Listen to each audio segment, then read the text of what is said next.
ভোটে অংশ নিতে পারছেন না কুমিল্লা ৪ আসনের বিএনপি প্রার্থী মঞ্জুরুল। কুমিল্লা ১০-এ বাতিলই থাকছে গফুর ভূঁইয়ার মনোনয়ন, বাধা নেই মোবাশ্বের আলমের।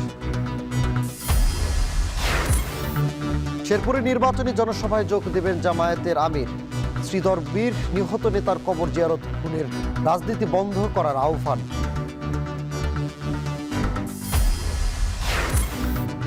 মিথ্যা বলে মানুষকে বিভ্রান্ত করে ভোট চাইছে জামায়াত। ঠাকুরগাঁয় মির্জা ফখরুল। নির্বাচনী জনসভায় যোগ দিতে কাল খুলনা যাচ্ছেন তারেক রহমান। এবং দেশজুড়ে ভোটারদের মন জয় নানা প্রতিশ্রুতি দলীয় ও স্বতন্ত্র প্রার্থীদের। শহরের অলি গলি থেকে গ্রামগঞ্জে চলছে নির্বাচনী প্রচারণা।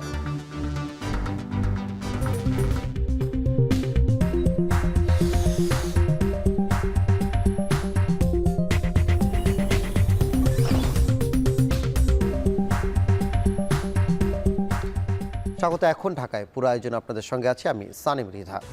আপিল বিভাগেও হেরে গেলেন কুমিল্লা ৪ আসনের বিএনপি মনোনীত প্রার্থী মঞ্জুরুল আহসান মুন্সি। নির্বাচন কমিশনের সিদ্ধান্ত বহাল রাখায় নির্বাচনের সুযোগ পাবেন না তিনি। আদালতের আদেশকে জনগণের বিজয় বললেন প্রতিদ্বন্দ্বী প্রার্থী হাসনাত আবদুল্লাহ। একই সঙ্গে কুমিল্লা ১০ আসনে আব্দুল গফুর ভূঁইয়ার প্রার্থিতাও বাতিল করেছেন আপিল বিভাগ। বিস্তারিত প্রতিবেদনে। ঋণ খেলাপের অভিযোগে মনোনয়নপত্র দাখিলের পরই নির্বাচন করার লড়াইয়ে অনিশ্চয়তায় পড়েন কুমিল্লা ৪ আসনে বিএনপির মঞ্জুরুল আহসান মুন্সি। মুন্সির প্রার্থী বাতিলে আবেদন করেন ওই আসনে জামায়াত জোটের প্রার্থী এনসিপির নেতা হাসনাত আবদুল্লাহ। এই আবেদনের উপর শুনানি করে ১৭ জানুয়ারি বিকেলে মঞ্জুরুল আহসান মুন্সির প্রার্থিতা বাতিল করে নির্বাচন কমিশন। প্রার্থিতা ফিরে পেতে হাইকোর্টের দ্বারস্থ হলে সেখানেও হেরে যান বিএনপির প্রবীণ নেতা মঞ্জুরুল আহসান মুন্সি। হাইকোর্টের আদেশের বিরুদ্ধে আপিল বিভাগে যান তিনি। রোববার প্রধান বিচারপতি জোবায়ের রহমান চৌধুরীর নেতৃত্বে ৫ বিচারপতির বেঞ্চ শুনানি করে মঞ্জুরুল আহসান মুন্সির প্রার্থিতা বাতিল করে দেন। সর্বোচ্চ আদালতের আদেশের পর এবারের নির্বাচনে অংশ নেওয়ার আর কোনো সুযোগ থাকছে না। জনাব মঞ্জুরুল আহসান মুন্সি তিনি একটি আপিল দায়ের করেছিলেন, সেটি শুনানি হয়েছে এবং আজকে সেটি আদেশের জন্য ছিল। বাংলাদেশের প্রধান বিচারপতির নেতৃত্বে আপিল বিভাগের পূর্ণাঙ্গ বেঞ্চ সেই আপিলটি ডিসমিস করে দিয়েছেন, অর্থাৎ খারিজ করে দিয়েছেন। এর ফলশ্রুতিতে জনাব মঞ্জুরুল আহসান মুন্সি নির্বাচনে অংশগ্রহণ করতে পারবেন না। আপিল বিভাগের আদেশের পর এনসিপি নেতা হাসনাত আবদুল্লাহ বলেন, অপরাধী যত বড় ক্ষমতাবান হোক কোনো ছাড় দেয়া হবে না। আমি এই যুদ্ধটা শুরু করেছি এবং এটার মধ্য দিয়ে পুরো বাংলাদেশ এটা বার্তা পেয়েছে, যদি আপনি ন্যায়ের পথে থাকেন, আপনি আইনের পথে থাকেন, ব্যাংক ডাকাত এবং ঋণ খেলাপিরা যতই শক্তিশালী হোক না কেন, দিন শেষে বাংলাদেশ এবং জনগণের বিজয় হবে। আপিল বিভাগের একই বেঞ্চ কুমিল্লা ১০ আসনে বিএনপির প্রার্থী আব্দুল গফুর ভূঁইয়ার প্রার্থিতা দ্বৈত নাগরিকের কারণে বাতিল করেছে। তিনিও নির্বাচনের সুযোগ পাবেন না। তবে এই আসনে বিএনপি প্রার্থী মোবাশ্বের আলম ভূঁইয়ার প্রার্থিতা বৈধ বলে আদেশ দেন। তিনি পাবেন ধানের শেষ প্রতীক। মেহেরিন অ্যানি, এখন, ঢাকা। শেরপুরে বিএনপি জামায়াত সংঘর্ষে নিহত জামায়াত নেতা রেজাউল করিমের কবর জিয়ারত করেছেন দলের আমির ডক্টর শফিকুর রহমান। বেলা ১১টার দিকে হেলিকপ্টারে করে শ্রীবর্দী উপজেলার গোপালখিলা হাই স্কুল মাঠে অবতরণ করেন তিনি। পরে সেখান থেকে সড়ক পথে চলে যান নিহত জামায়াত নেতা রেজাউল করিমের বাড়ি। শুরুতেই তার কবর জিয়ারত করেন ডক্টর শফিকুর রহমান। পরে স্বজনদের সঙ্গে কথা বলেন তিনি। একই সঙ্গে হত্যাকাণ্ডে সুষ্ঠু বিচারের আশ্বাস দিয়ে পরিবারের পাশে থাকার কথা জানান তিনি। এসব স্থানীয় লোকজন ও গণমাধ্যম কর্মীদের সঙ্গে কথা বলেন জামায়াতের আমির।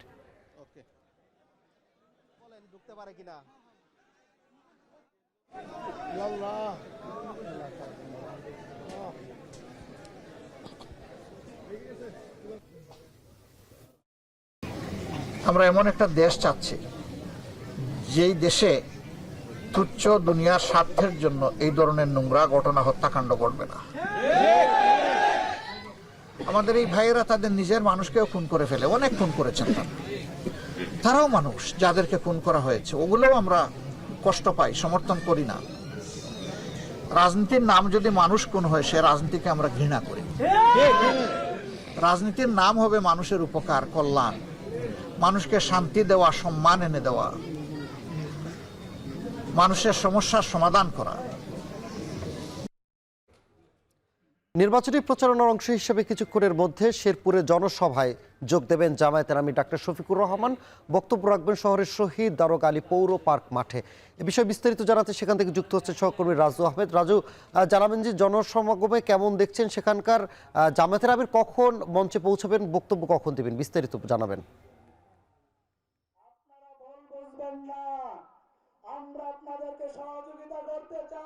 সানি, এই মুহূর্তে আমাদের হাতে যে তথ্যটি এসেছে জামায়াতের নিহত নেতা রেজাউল করিমের বাড়ি থেকে মূলত এই সমাবেশ স্থলের পথেই রওনা দিয়েছেন জামায়াত আমির।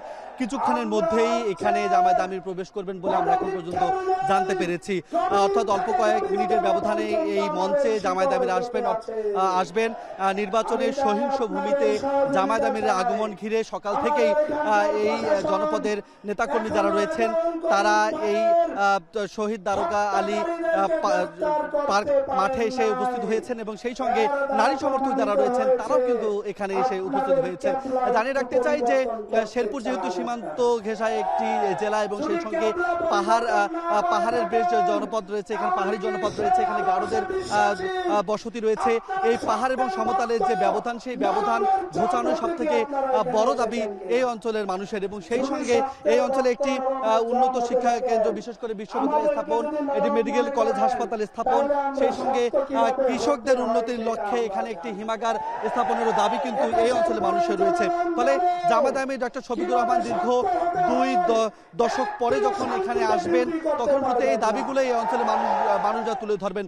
এই দাবির বিপরীতে আসলে জামায়াত আমিরের কি আশ্বাস থাকবে সেটি অপেক্ষা করছে এই অঞ্চলের মানুষজন। আমরা এখানে স্থানীয়দের সঙ্গে কথা বলেছি, তারা যেমনটি বলছেন যে দীর্ঘ সময় ধরে এই আসনটিতে মূলত বিএনপি, জামায়াত, জাতীয় পার্টি সহ বিভিন্ন সংসদ সদস্য এখানে পেলেও জামায়াতের সংসদ সদস্য তারা পাননি এবং নেতাকর্মীরা বলছেন এবারে আগামী ত্রয়োদশ জাতীয় সংসদ নির্বাচনে 12 তারিখে তারা ব্যালটের রায় দিয়ে জামায়াতকে ক্ষমতায় আনতে চান। নেতাকর্মী এমন দাবি তারা করছেন এবং জামায়াতের মাধ্যমে এই অঞ্চলের উন্নতি সাধিত হবে বলেও কিন্তু তারা দাবি করছেন। ফলে যেহেতু কিছুক্ষণের মধ্যে এখানে জামায়াতের আমির ডক্টর শফিকুর রহমান তিনি আসবেন, এসে মূলত এখানকার যে বার্তা তিনি হয়তো বা দিবেন। অন্যান্য যে নির্বাচনী জনসভাগুলোতে জামায়াত আমির যে বক্তব্য দিয়েছেন। শেরপুর থেকে যুক্ত ছিলেন সহকর্মী রাজু আহমেদ। জামায়াত মিথ্যা কথা বলে মানুষকে বিভ্রান্ত করে দাঁড়িপাল্লায় ভোট চায় বলে মন্তব্য করেছেন বিএনপির মহাসচিব ও ঠাকুরগাঁও 1 আসনের বিএনপি মনোনীত প্রার্থী মির্জা ফখরুল ইসলাম আলমগীর। রোববার সকাল 11টায় নিজ নির্বাচনী আসনে মোহাম্মদপুর ইউনিয়ন কাজী বস্তি এলাকায় গণসংযোগ করেন তিনি। এ সময় মির্জা ফখরুল জানান কিছু লোক থাকবে যারা দুষ্টমি করবে, তবে এবারের নির্বাচন কেউ বন্ধ করতে পারবে না। যেভাবে হোক জনগণ ভোট দেবে এবং বিএনপিকে জয়যুক্ত করবেন বলে আশা প্রকাশ করেন তিনি। মিথ্যা কথা বলে মানুষকে বিভ্রান্ত করা কি ঠিক হবে? আমার মা বোনরা খুব সরল, সবাই খুবই সরল। ওনাদেরকে কোরআন শিক্ষার নাম করে ওনাদেরকে বলতেছে দাঁড়িপাল্লাটা ভোট দিয়ে ব্যর্থ হয়ে যাবে। এটা হতে পারে?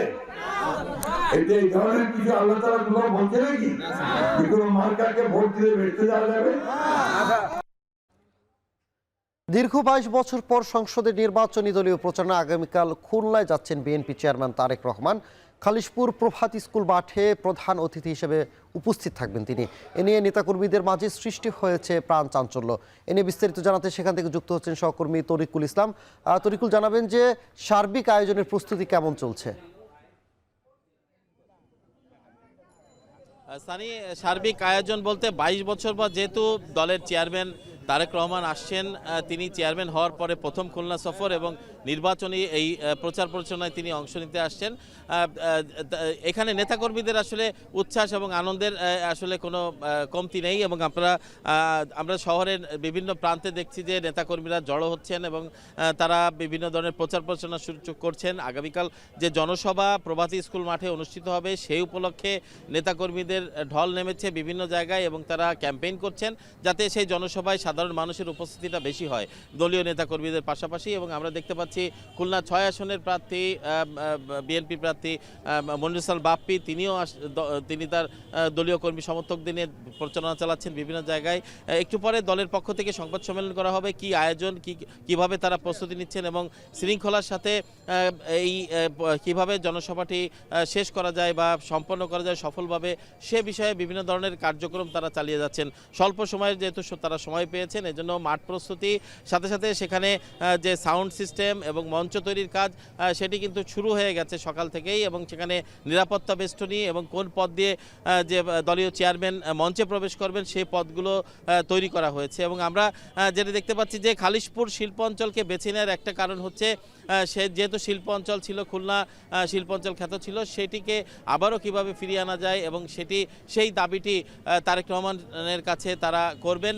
এবং তারা বলছেন যে যদি বিএনপি সরকার গঠন করে এবং তারেক রহমান যদি প্রধানমন্ত্রী হয়, তাহলে খুলনাকে আবারও শিল্পের পুরনো জায়গায় ফিরিয়ে আনবেন এবং কর্মসংস্থানের সৃষ্টি করবেন, এই দাবি তারা করছেন। সব মিলিয়ে খুলনার যে নেতাকর্মীদের মধ্যে যে পরিস্থিতি, আমরা দেখেছি যে তারা যেন নতুন জীবন ফিরে পেয়েছে, উদ্দীপনা, নতুনভাবে তারা কাজ শুরু করেছে এবং আগামীকালকে জনসভা সফল করতে সবাই একসাথে কাজ করছেন। সব মিলিয়ে এই ছিল আমার কাছে খুলনা থেকে, খুলনার যে আগামীকাল বিএনপি চেয়ারম্যান তারেক রহমান তিনি আসবেন খুলনাতে, জনসভা করবেন, তার সর্বশেষ খবর। আগামীকাল নির্বাচনী জনসভা অংশ নিতে খুলনা যাচ্ছেন বিএনপি চেয়ারম্যান তারেক রহমান, সে খবর জানাতে সেখান থেকে সরাসরি যুক্ত ছিলেন সহকর্মী তরিকুল ইসলাম। এদিকে রাজধানীর ধোলাইখালে চলছে জমজমাট প্রচারণা, এ নিয়ে আরও জানাতে যুক্ত হচ্ছেন সহকর্মী মুজাহিদ শুভ। কি প্রতিশ্রুতি দিচ্ছেন প্রার্থীরা, ভোটারদের কেমন সাড়া পাচ্ছেন তারা, প্রার্থীদের কোনো অভিযোগ আছে কিনা, বিস্তারিত জানাবেন। ঢাকা 6 আসনের প্রচারণা সকাল 6টা থেকে শুরু হয়েছে। বিএনপি প্রার্থী ইশরাক হোসেন এবং জামাতের প্রার্থী আব্দুল মান্নান দুজনেই আসলে প্রচারণা শুরু করেছেন এবং তারা আসলে এখন আছেন ধোলাই খালের টং দোকানে। প্রত্যেকটা দোকানদারের কাছে গিয়ে বলছেন জামাতের প্রার্থী যে আপনারা একবার ভোট দিবেন এবং 5 বছর চাঁদা মুক্তভাবে ব্যবসা বাণিজ্য করতে পারবেন, এই কথাটি আসলে তারা বেশি বলার চেষ্টা করছেন। এছাড়াও এই আসনের ভেতরে যেহেতু বুড়িগঙ্গা আছে, বুড়িগঙ্গারকে আরও পরিষ্কার পরিচ্ছন্ন করা এবং এটিকে আরও সুন্দর করে গড়ে তোলা এবং মেরিন ড্রাইভ তৈরি করার প্রতিশ্রুতি তারা দিচ্ছেন বুড়িগঙ্গার আশপাশকে ঘিরে। পাশাপাশি এখানে তীব্র যানজট এবং প্রচণ্ড ধুলাবালি, এছাড়াও এখানে বেসরকারি হাসপাতাল ন্যাশনাল মেডিকেল কলেজ থাকলেও সরকারি কোনো হাসপাতাল গড়ে ওঠেনি, যদিও তার পাশে মিটফোর্ড হাসপাতাল রয়েছে। নতুন সরকারি হাসপাতাল করার চিন্তা আসলে করছেন এবং কর্মসংস্থান সৃষ্টি করা এবং এই অঞ্চলে দীর্ঘদিনের সমস্যা, রাস্তাঘাট ব্যাপকভাবে ভাঙাচোরা অবস্থায় আছে, সেগুলোও তিনি ঠিক করে দেওয়ার প্রতিশ্রুতি দিচ্ছেন। তবে আসলে তিনি বলছেন যে একটি অভিযোগ আছে যে জামাতের নেতাকর্মীদেরকে যারা এই গণসংযোগ করছেন তাদের কাউকে হুমকি দেয়া হয়েছে বলেও তিনি জানিয়েছেন।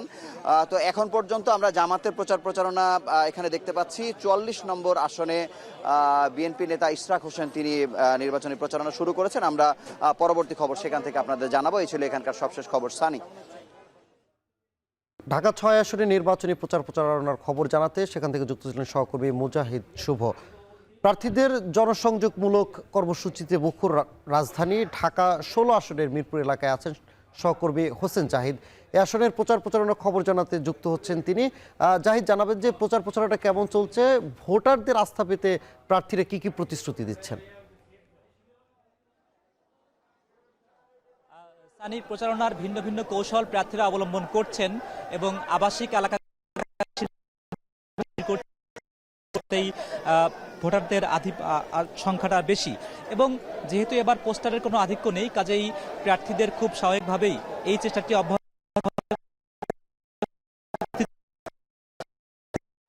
প্রার্থী থেকে আমিনুল হক, যিনি একজন ক্রীড়াবিদ বটে, তবে তার যে নির্বাচনী ব্যক্তিগত ইচ্ছা 3টি দিক বারবারই উল্লেখ করা হচ্ছে তার পক্ষ থেকে। সেটি হলো যে বাজেটের ব্যাপক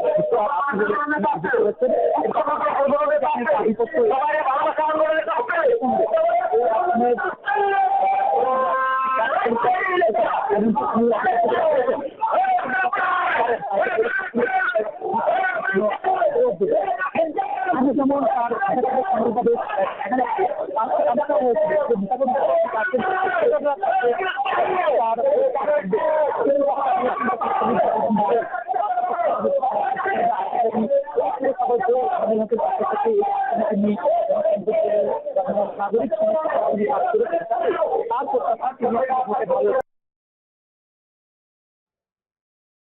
ঢাকা 16 আসনে নির্বাচনী প্রচার প্রচারণার খবর জানাতে যুক্ত ছিলেন সহকর্মী হোসেন জাহিদ।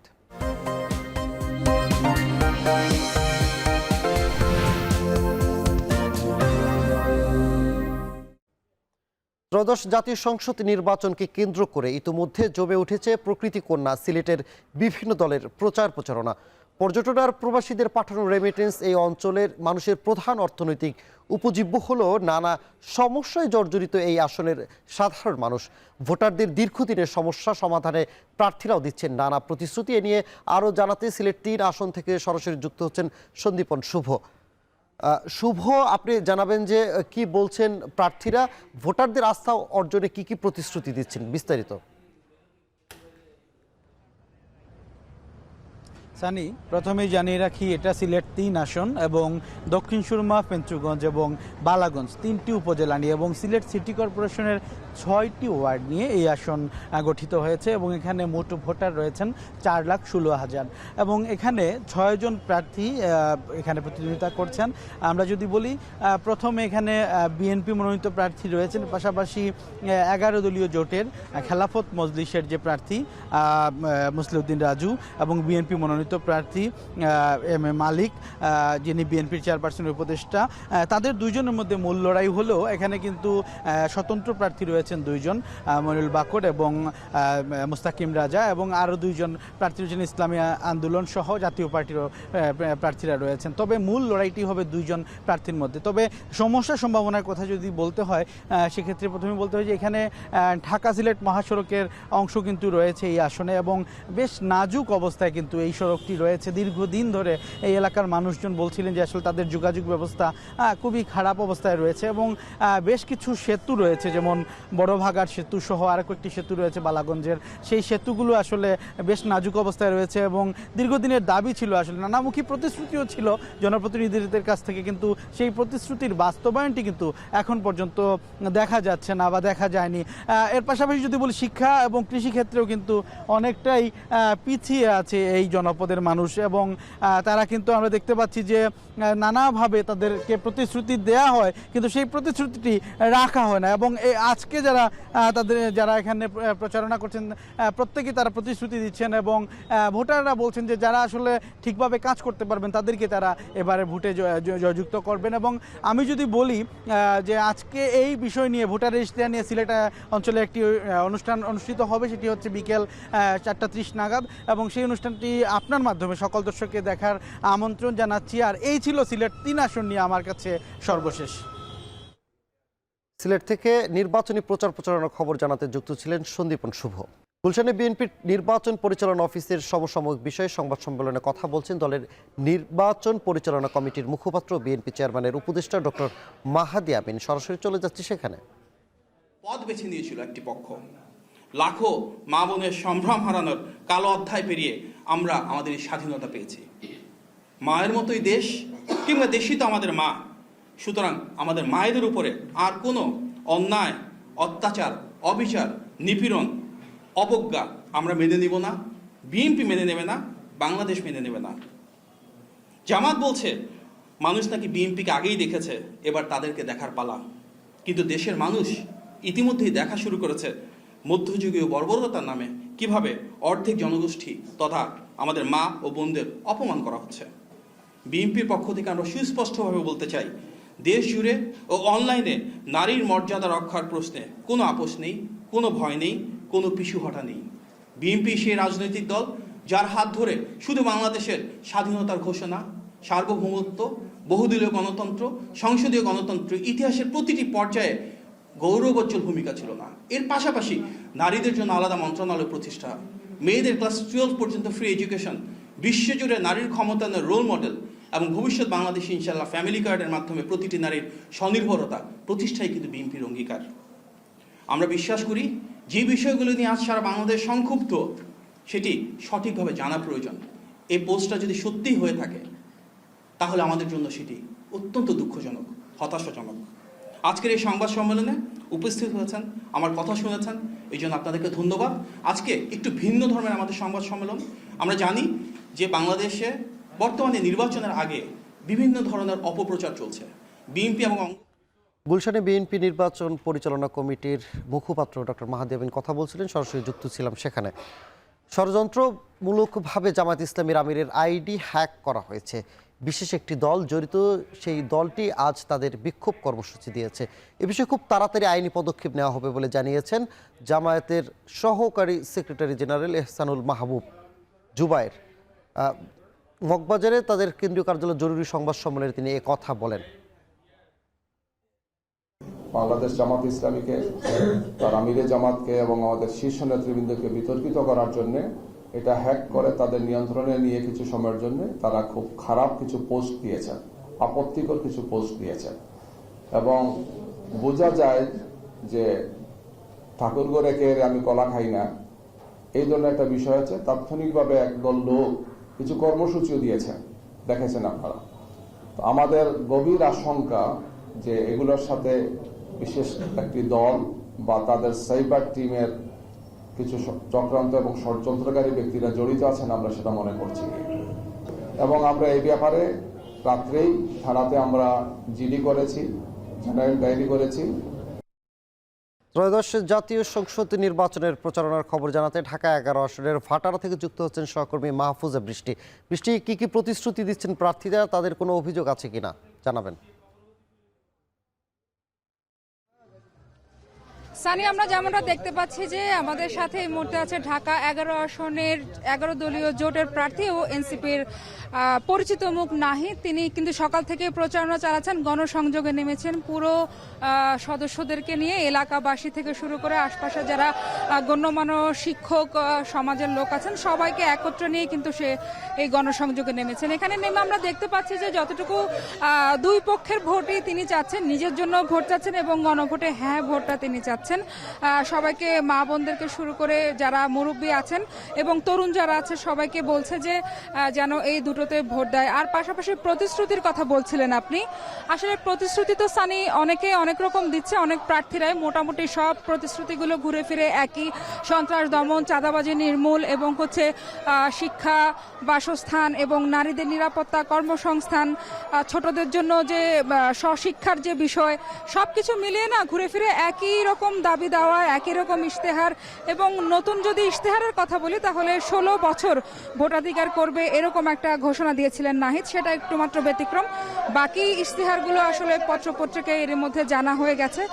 প্রতিশ্রুতি নিয়ে আসলে সাধারণ মানুষ যেটা বলছে যে তার প্রতি ভরসা আছে, ভরসা রাখতে পারেন বলে বলছেন, কারণ বিগত সময়ে যাদেরকে দেখেছেন তাদের সবাইকে তারা মোটামুটি দুই পক্ষকে কিন্তু তারা কাজ করতে দেখেছেন। এখন নতুন প্রজন্ম যারা আসছে তাদের কাজ দেখার অবস্থা তাদের এখন তৈরি হয়েছে কাজ করার, কারণ কেননা বৈষম্য বিরোধী ছাত্র আন্দোলনের যে নেতৃত্ব তারা দিয়েছেন, দেশ থেকে স্বৈরাচার বিদায় করেছেন, সেই জায়গা থেকে সাধারণ মানুষ যারা এলাকাবাসীদের কিন্তু এক ধরনের আশা রয়েছে যে নতুন স্বৈরাচার যারা আছে, নব্য স্বৈরাচার যদি কেউ হয়ে উঠতে চায় তাহলে তাকে কিন্তু এই দমন করার জন্য নতুন প্রজন্ম যথেষ্ট বলে মনে করছেন তারা। সানি, ঢাকা 11 আসনে নির্বাচনী প্রচারণার খবর জানাতে যুক্ত ছিলেন সহকর্মী মাহফুজা বৃষ্টি। পোস্টাল ভোটের ক্ষেত্রে ভোটারকে লাইভ ভেরিফিকেশন ভোট নিশ্চিত করতে হচ্ছে বলে উল্লেখ করেছে নির্বাচন কমিশনার আবুল ফজল মোহাম্মদ সানাউল্লাহ। বলছেন পোস্টাল ব্যালটে কোনো ধরনের ব্যত্যয় হওয়ার সুযোগ নেই। বরিশাল জেলা আইন শৃঙ্খলা বাহিনী, ভিজিলেন্স ও অবজারভেশন টিমের সভায় তিনি কথা বলেন। একজনের ভোট আর একজন, কারণ এই ভোটটা তো হচ্ছে কেন্দ্রের বাইরে, আমরা তো দেখতে পাচ্ছি না যে কেউ এটাতে দুষ্টামি করছে কিনা। সো এই দুষ্টামির কোনো সুযোগই রাখা নাই। ব্যালট পাওয়ার পরে একজনকে কিউআর কোড স্ক্যান করে তারপরে ভোট দিতে হবে। আর কিউআর কোড স্ক্যান করতে হলে তাকে আবার লগ ইন করতে হবে, লাইভ ভেরিফিকেশন করতে হবে, তারপরে তাকে ভোট দিতে হবে। জুলাই গণ অভ্যুত্থানে আসলে 6 জনের মরদেহ পোড়ানো সহ 7 জনকে হত্যার অভিযোগে সাবেক এমপি সাইফুল ইসলাম সহ 16 জনের বিরুদ্ধে রায় 5 ফেব্রুয়ারি। আজ আন্তর্জাতিক অপরাধ ট্রাইব্যুনাল 2 এই তারিখ জানিয়েছেন। রোববার আন্তর্জাতিক অপরাধ ট্রাইব্যুনাল 2 এর চেয়ারম্যান বিচারপতি নজরুল ইসলাম চৌধুরীর নেতৃত্বাধীন 3 সদস্যের বিচারক প্যানেল এই রায় ধার্য করে। এর আগে গত 20 জানুয়ারি রাষ্ট্র ও আসামি পক্ষের যুক্তিতর্ক উপস্থাপন শেষে মামলাটি রায়ের জন্য অপেক্ষমান রাখা হয়। এই মামলায় ঢাকা জেলার সাবেক অতিরিক্ত পুলিশ সুপার আবদুল্লাহিল কাফি, ঢাকা জেলা পুলিশের সাবেক অতিরিক্ত সুপার শহীদুল ইসলাম পরিদর্শক আরাফাত হোসেন, এসআই মালেক, এসআই আরাফাত উদ্দিন, এএসআই কামরুল হাসান, আফজাল ও কনস্টেবল মুকুল কারাগারে আছেন। তবে সাবেক এমপি সাইফুল সহ 8 জন এখনও পলাতক। গত বছর 21 আগস্ট এই মামলায় 16 জন আসামির বিরুদ্ধে আনুষ্ঠানিক অভিযোগ গঠন করে বিচার শুরুর আদেশ দেন ট্রাইব্যুনাল 2। 24-এর 5 আগস্ট 6 জনকে হত্যার পর মরদেহ পুড়িয়ে দেওয়া হয়।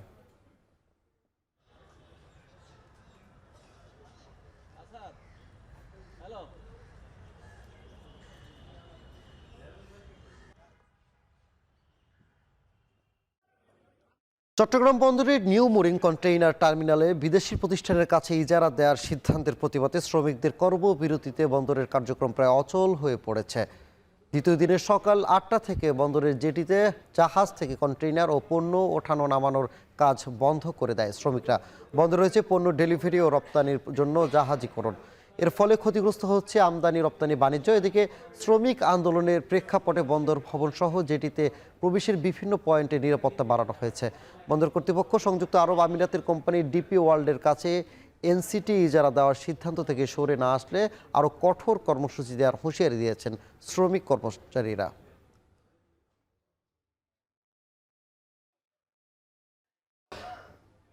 নির্বাচন সংক্রান্ত বেশ কিছু বিষয়ে অভিযোগ জানাতে সিএসির কাছে বৈঠকে বিএনপির প্রতিনিধি দল। এ বিষয়ে জানাতে আগারগাঁও নির্বাচন কমিশন সচিবালয় থেকে যুক্ত হচ্ছেন সহকর্মী মিয়া আমিরুল। আমিরুল, কি কি অভিযোগ রয়েছে বিএনপির, কিছু জানা গেছে কিনা, বিস্তারিত জানাবেন।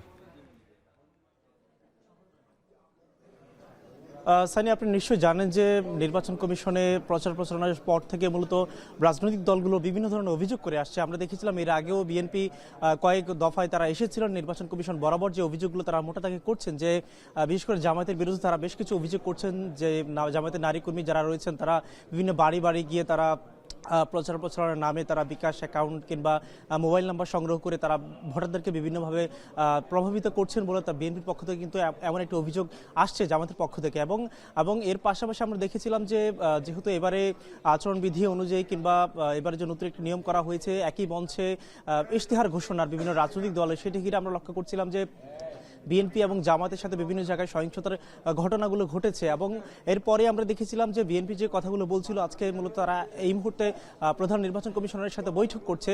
আজকে বিকাল 3টা নাগাদ কিন্তু আবার জামাত ইসলামের প্রতিনিধি দল তারা কিন্তু প্রধান নির্বাচন কমিশনারের সাথে বৈঠক করার কথা রয়েছে। আমরা দেখেছিলাম যে জামাতের পক্ষ থেকে কিন্তু পাল্টা অভিযোগ করা হচ্ছে যে তারা সেটি করছে না বলে তারা কিন্তু সেটি করছে না। এবং একই সাথে বলা হচ্ছে জামায়াতের নারী কর্মীদেরকে বিভিন্নভাবে হেনস্থা করা হচ্ছে। বিএনপির যারা প্রতিনিধি রয়েছে, যারা কর্মী সমর্থক রয়েছেন, তাদের পক্ষ থেকে, যেহেতু আপনি জানেন যে দেশের প্রায় অর্ধেকের মতো ভোটারই হচ্ছে নারী ভোটার, সেই নারী ভোটারদেরকে তারা প্রচার প্রচারণা চালানোর জন্য মূলত দু দলেই দুইভাবে তারা চেষ্টা করছে এবং এরই অংশ হিসেবে মূলত এই অভিযোগ এবং পাল্টা অভিযোগগুলো আসছে।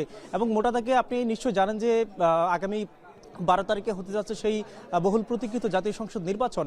সেই নির্বাচন ঘিরে আমরা যেমনটি লক্ষ্য করছিলাম, বিএনপি জামাত বর্তমানে বেশ তারা অভিযোগ পাল্টা অভিযোগের মধ্য দিয়ে যাচ্ছে। তবে আচরণবিধি মানার যে একটি ব্যাপার, সেটি কিন্তু আমরা লক্ষ্য করছিলাম দুই দলেই কিন্তু ছোটখাটোভাবে তারা কিন্তু অমান্য করছে এবং নির্বাচন কমিশনও কিন্তু বিভিন্নভাবে তারা ব্যবস্থা নিচ্ছে। নিশ্চয়ই আমরা ব্রিফিংয়ের মধ্য দিয়ে আরও বিস্তারিত জানতে পারবো। এখানে কিন্তু রয়েছেন যারা বিএনপির প্রতিনিধি, তাদের মধ্য দিয়ে আমরা জানাতে পারবো। সানি, এই ছিল আমার কাছে এখনকার সবশেষ। নির্বাচন কমিশন থেকে সরাসরি যুক্ত ছিলেন সহকর্মী মিয়া আমিরুল। এই মুহূর্তে শেরপুরে নির্বাচনী জনসভায় কথা বলছেন জামায়াতের আমির ডক্টর শফিকুর রহমান, সরাসরি চলে যাচ্ছে সেখানে। যশোর সাংবাদিক ছিলেন, একজন উঁচু মানের বুদ্ধিজীবী ছিলেন। আপনাদেরই গৌরব, জাতির গৌরব শহীদ কামারুজ্জামানকে আমি স্মরণ করছি। তার লাশটি আপনাদের এই মাটির বুকের উপরে আছে, আপনাদের কাছে আমরা আমানত রেখেছি। দুঃখের বিষয়, যে মানুষটার প্রতিবাদকে সহ্য করতে পারে নাই, সেই মানুষটার লাশকেও সহ্য করতে পারে নাই। আপনারা সাক্ষী, সেদিন মনের মতো করে আপনারা তার জানাজা আদায় করতে পারেন নাই, আদায় করতে দেওয়া হয় নাই। সারা দিন ব্যাপী এই জানাজা অনুষ্ঠিত হয়েছিল, এক জানাজার পর আরেক জানাজা। এটি ছিল মানুষের ভালোবাসার ঢেউ। ভালোবাসা পয়সা দিয়ে কিনা যায় না, জোর করে আদায় করা যায় না। ভালোবাসা আসে মনের গভীর কন্দর থেকে। ভালোবাসা ধমক দিয়ে আদায় করার বিষয় না। ফ্যাসিবাদী শাসন কায়েম করেও ভালোবাসা আদায় করা যায় না। আর তরতাজা শহীদ মাত্র 3 দিন আগে প্রশাসনের ডাকা একটা মিটিং, সেখানে আইন শৃঙ্খলা বাহিনীর সদস্যদের উপস্থিতিতে স্পষ্ট দিবারূপ একজন আলেমের দিন, একজন বিশিষ্ট শিক্ষক অধ্যাপক মৌলানা রেজাউল করিম, যিনি শ্রীবর্দী উপজেলা জামাতে ইসলামের সেক্রেটারি ছিলেন, তাকে নির্মমভাবে পিটিয়ে হত্যা করা হয়েছে। অবশ্য যারা হত্যা করেছেন তাদের জন্য এটি নতুন না। আমরা তো তাদের দল না, ভিন্ন দল। তারা তো নিজের দলেরই 2 শতাধিক মানুষকে দুনিয়া থেকে বিদায় করে দিয়েছে। এ কোন রাজনীতি? যেই রাজনীতি মানুষকে নিরাপত্তা দেওয়ার পরিবর্তে মানুষকে খুন করে ফেলে, এটা আবার কোন রাজনীতি? আপনারা কি এই রাজনীতি চান? এই রাজনীতি তো 54 বছর চলেছে। আল্লাহ তাআলা 5 তারিখ দেশে একটা পরিবর্তনের সুযোগ এনে দিয়েছেন। আল্লাহর কসম, বাংলাদেশের আসমানের ছাদের নিচে এই জমিনের বিছানার উপরে সবচেয়ে বড় মুসলিম সংগঠনের নাম বাংলাদেশ জামাত ইসলামী। এক এক করে সম্পূর্ণ মিথ্যা মামলায় 11 জন শীর্ষ নেতাকে ঠান্ডা মাথায় খুন করা হয়েছে। হাজারের উপর সহকর্মীকে দুনিয়া থেকে বিনা বিচারে বিদায় করা হয়েছে। 700-র মতো সহকর্মীকে আয়না করে বন্দী রাখা হয়েছে। তাদের 8 জনের খবর হদিস এখনো জানি না। তাদের মায়েরা জীবন্ত সন্তান কিংবা একটা কবরের অপেক্ষায় আছেন। সন্তান যদি বেঁচে না থাকে, কবরটি কোথায়? সন্তানের কবর থেকে মাটি ছুঁয়ে একটি বুকে লাগাতে চান, একটু কপালে লাগাতে চান, একটু প্রশান্তি পেতে চান। এই মায়েদের কাছে আমাদের কোনো জবাব নাই। যাদেরকে খুন করা হয়েছে তাদের পিতা মাতা, স্ত্রী, ভাই বোন এবং এতিম সন্তানদের কাছে আমাদের কোনো জবাব নাই। বিশেষ করে 24-এ যাদেরকে ব্রুটালি, নির্মমভাবে খুন করা হয়েছে, সেই 1400-র মতো নারী, শিশু, বৃদ্ধ, আবাল বনিতা, তাদের পরিবারের কাছে আমাদের কোনো জবাব নাই। আমরা ঘুরে ঘুরে তাদের কাছে গিয়েছি, জনে জনে, বাড়ি বাড়ি। আমি তাদের কারো চোখে পানি দেখি নাই, আল্লাহর কসম, আমি তাদের চোখে পানি দেখি নাই। আমি চকচকে রক্তের ফুঁটা দেখেছি। তাদের চোখের পানির ফুঁটাগুলো যেন চিৎকার দিয়ে বলছিল, আমি রক্তের ফুঁটা, আমি আমার আপনজনের রক্ত। ছোট্ট অবুজ এতিম শিশুগুলো হাত ধরে আমাকে টেনে নিয়ে যেত, একটা দেয়ালের পাশে নিয়ে দেখাতো, ওই নিজ হাতে নিজের মতো করে বাবার ছবি এঁকেছে, বলে এটা আমার। শেরপুরে নির্বাচনী জনসভায় বক্তব্য রাখছেন জামায়াতের আমির ডাক্তার শফিকুর রহমান। সরাসরি যুক্ত ছিলাম সেখানে।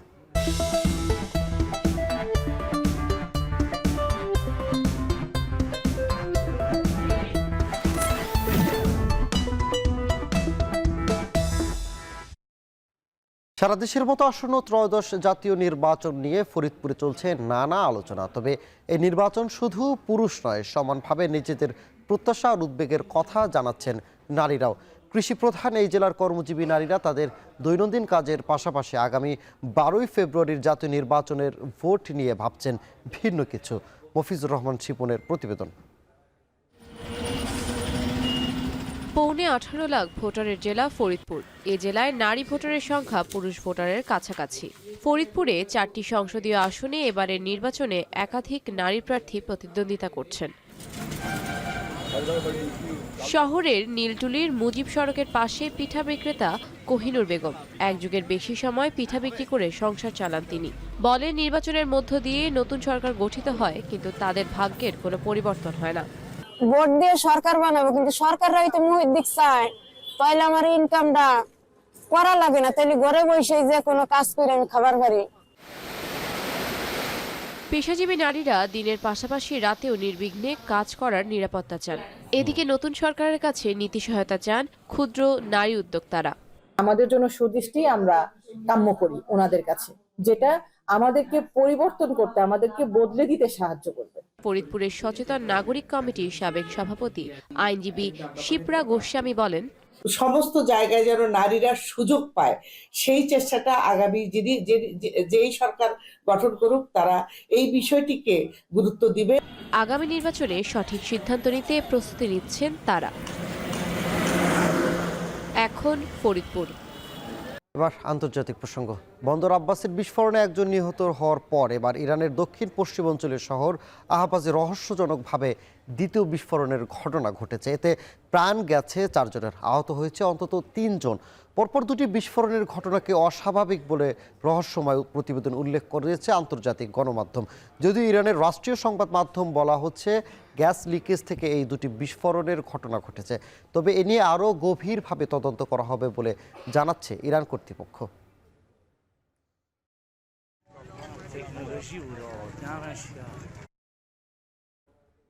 এই ছিল এখন ঢাকা। এখন টেলিভিশন ওয়েবসাইটে দেখতে ভিজিট করুন www.ekhon.tv। এছাড়া ফেসবুকে দেখতে ভিজিট করুন facebook.com/tv.ekhon এবং ইউটিউবে দেখতে ভিজিট করুন youtube.com/c/ekhon tv।